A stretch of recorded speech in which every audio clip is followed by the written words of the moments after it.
की बात करें, ना कि मन की बात करें, क्योंकि मन की बात के कारण तो कोरोना संकट आ गया। मन की बात करने के कारण ही ये जीडीपी हमारे माइनस में चलेगी।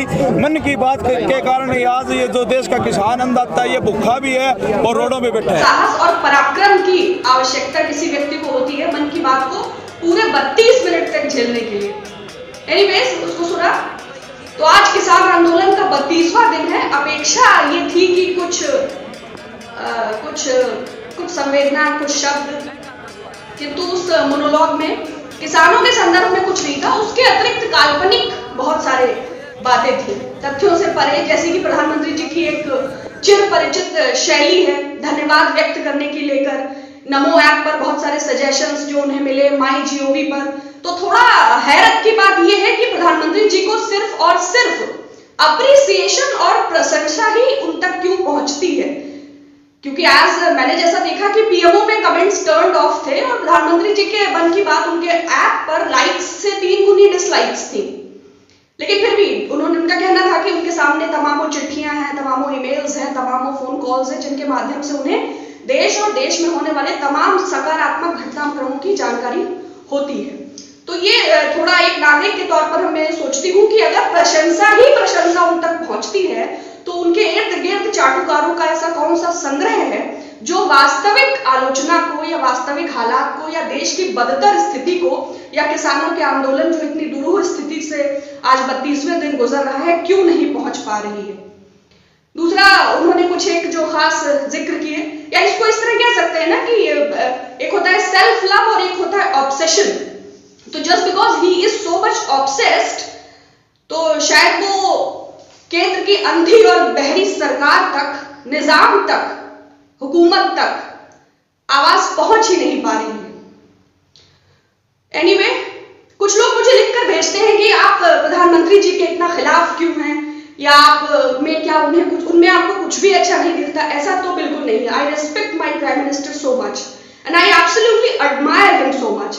उनकी निगोशिएशन स्किल्स, उनकी मार्केटिंग स्किल्स, उनकी एडवर्टाइजिंग स्किल्स, उनकी कम्युनिकेशन स्किल्स, विपक्ष को नजरअंदाज करने की उनकी स्किल्स, आलोचनाओं को कुचलने की उनकी स्किल्स, लोकतंत्र के साथ खिलवाड़ करने की जो उनकी खूबियां हैं, जो उन्हें दूसरे राजनेताओं से अलग कर Hitler, Mussolini, Gaddafi, Saddam Hussein, Mao Tse, Zedong, Jinping, डेओंग, इस श्रेणी में, यानी स्टालिन, उस श्रेणी में लाकर जो प्रधानमंत्री जी को खड़ा करती हैं, तो मैं उन स्किल्स की वजह से I absolutely admire him so much, but not as a human being.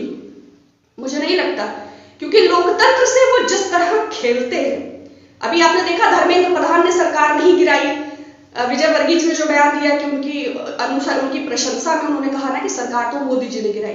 या राजस्थान में भी जो हालात लगातार, तो what the way he plays with the democracy, I absolutely admire it so much. Kailash Vijayvargiya साहब ने कहा कि अगर आदेश हुआ तो 26 जनवरी को 1 लाख ट्रैक्टर खड़ा कर देंगे। तो जो सरकार एक आंदोलन से प्रतिस्पर्धा करती है, बात ये नहीं है बॉस का हुक्म हुआ ट्रैक्टर आप खड़े कर देंगे, आप सत्ता में आप 10 लाख खड़े कर लें, लेकिन अगर आंदोलन से प्रतिस्पर्धा करनी है तो इस्तीफा दीजिए और आंदोलन कीजिए। आप सरकार में हैं तो सरकार के जैसा रिएक्ट कीजिए। तो इसके अलावा उन्होंने तेंदुओं की संख्या का जिक्र किया कि देश भर में कितने तेंदुओं की संख्या में इजाफा हुआ। इस अव्यवस्थित लॉकडाउन में 906 मौतें हुई, 100 से ज्यादा मौतें नोटबंदी के बाद इसी दुर्व्यवस्था के चलते हुई, और 44 किसानों की मृत्यु आंदोलन में हो चुकी है। लेकिन तेंदुओं की संख्या का मोदी जी ने जिक्र किया। जिम कॉर्बेट पार्क नहीं, जो उनका एक स्टेटमेंट लिया जिम कॉर्बेट का, वही जहां मैन वर्सेस वाइल्ड की शूटिंग हुई थी। दूसरा, उन्होंने कौशाम्बी की जेल में जो गौशालाओं के लिए, गायों के लिए कंबल बनाए जाते हैं, उसका उन्होंने जिक्र किया। उत्तर प्रदेश में गायों की हत्या, जो ये गौशालाएं हैं वो नाजी कैंप हैं। कैसे भोजन और पानी के अभाव में, किस स्थिति में गाय ठिठुर के मर रही है, कत्लगाह है गौशालाएं।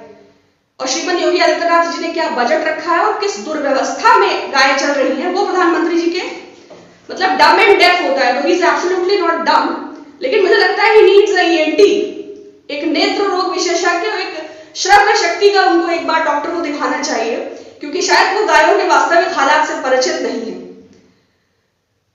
तो तीसरा, उन्होंने संकल्प के लिए भी कहा कि भाई न्यू ईयर है, रेजोल्यूशन ले। तो इस साल तो 62 करोड़ किसान, और वो 37% छोड़ देते हैं जिन्होंने 14-19 में वोट दिया। तो संकल्प तो यही है कि आपको सत्ता से, कहते हैं ना, एक नियत, एक तबीयत, एक तरबियत। तो प्रधानमंत्री जी की ना नियत ठीक है, ना तबीयत ठीक है, और ना तरबियत ठीक है। और संकल्प के बाद उन्होंने दिल्ली की झंडे वाला मार्केट का जिक्र किया, खिलौनों का, स्वदेशी एंड ऑल। तो जिस प्रकार का उनका एक कॉर्पोरेट के साथ है, हो सकता है, या जो उनकी स्किल्स हैं, फ्यूचर में करोल बाग मार्केट, सरोजनी नगर मार्केट, या चावड़ी बाजार, सदर बाजार, सुंदर नगर मार्केट, बहुत सारी मार्केट्स का प्रधानमंत्री जी टाइम टू टाइम जिक्र करेंगे, because directly he is dealing everything. अच्छा, एक अतुल गोस्वामी जी साहब का मेल मुझे मिला है फसल बीमा योजना के बारे में, और मैं इसको, अतुल जी, मेरे पास निजी कंपनियों को किस तरह से फायदा पहुंचाया गया है, इसका पूरा डेटा है। तो I explain it later on, किन किन कंपनीज को गवर्नमेंट ने क्या डिसाइड किया और कैसे प्राइवेट इंश्योरेंस कंपनीज को इस योजना के माध्यम से लाभ पहुंचाया गया है, जो कि आपका स्पेसिफिक सवाल है। तो I explain it later, but I explain it for sure along with some slides और समथिंग। Anyways, thank you. आपके लिए सुना मन की बात, आप भी सुनिए, और मन की बात अब बहुत हो चुकी है, अब हमें किसानों की सुननी चाहिए। और ये तीनों कानून जो मीडिया की अनदेखी के चलते, रजत शर्मा साहब ने ट्वीट किया है कि किसान जो है वो राजनीतिक दलों के कारण उनका दुरुपयोग हो रहा है, उनकी भावना का, उनकी आस्था का। तो रजत साहब को पता नहीं है कि दुरुपयोग तो आपका हो रहा है, ये पद्मश्री महंगी है। Anyway, thank you. खबरों में बने रहने के लिए फोरम 4 को सब्सक्राइब करें और नोटिफिकेशन पाने के लिए बेल आइकन दबाएं।